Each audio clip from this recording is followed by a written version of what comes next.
рушди соҳаи саноат барои рушди иқтисоди миллӣ, таъсиси корхонаҳои хурду бузург ва ташкили ҷойҳои нави корӣ мусоидат мекунад. Дар заминаи дастуру супоришҳои пешвои миллат, президенти ҷумҳурии Тоҷикистон муҳтарам Эмомалӣ Раҳмон дар вилояти Суғд ба рушди соҳаи саноат афзалияти бештар дода шуда, дар ҳамкорӣ бо соҳибкорону сармоягузорон, корхонаҳои нави саноатӣ бунёд ва мавриди истифода қарор мегирад. ба истиқболи ҷашни 35-солагии истиқлоли давлатии ҷумҳурии Тоҷикистон дар шаҳру ноҳияҳои вилояти Суғд бунёди беш аз 700 корхонаҳои хурду бузург ба нақша гирифта шуда, ҳар сол садҳо корхона ба фаъолият шурӯъ мекунанд, ки ин тасмим дар самти истеҳсоли маҳсулоти ивазкунандаи воридот ва ба содирот нигаронида шуда замина фароҳам овардааст. дар вилоят баҳри дар амал татбиқ намудани дастуру супоришҳои роҳбари давлат оид ба вусъати корҳои ободониву созандагӣ ва ҷиҳати расидан ба ҳадафҳои стратегии мамлакат аз тамоми имкониятҳои мавҷуда самаранок истифода бурда мешавад.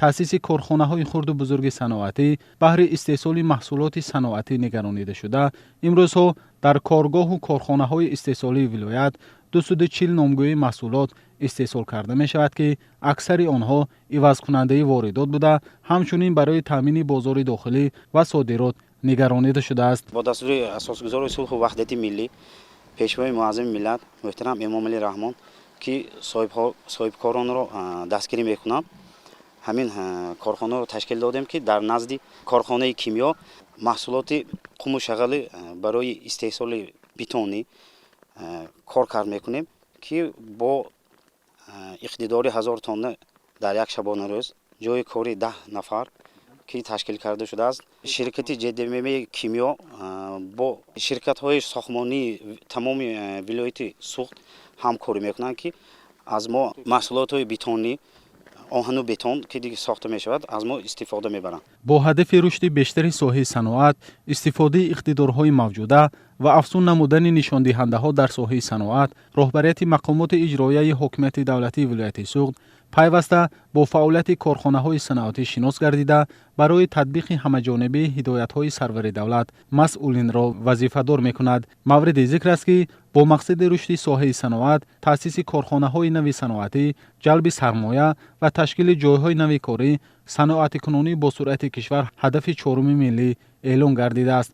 соҳибкорони вилояти Суғд бо истифода аз дастгириҳои давлатӣ дар рушди соҳаи саноат саҳм гузошта, бо афзун намудани ҳаҷми истеҳсоли маҳсулот, содироти онро ба кишварҳои дуру наздик ба роҳ мондаанд.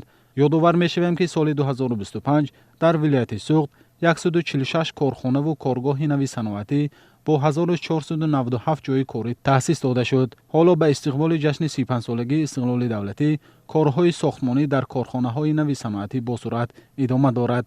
натиҷаи таваҷҷӯҳ ва ғамхориҳои пайвастии пешвои миллат муҳтарам Эмомалӣ Раҳмон буд, ки нишондиҳандаҳои соҳаи саноати вилояти Суғд сол аз сол беҳтар гардида, баҳри расидан ба ҳадафи чоруми миллӣ, саноатикунонӣ бо суръати кишвар, барқарор кардани иқтидорҳои бозистода, роҳандозии истеҳсоли маҳсулоти воридот ивазкунанда, тадбирҳои судманд андешида мешаванд.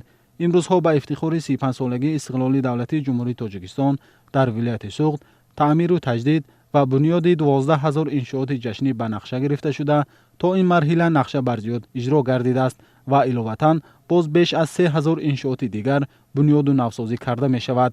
барои ин масъулинро дар шаҳру ноҳияҳо зарур аст ҷиҳати вусъати корҳои ободониву созандагӣ дучанд заҳмат кашанд.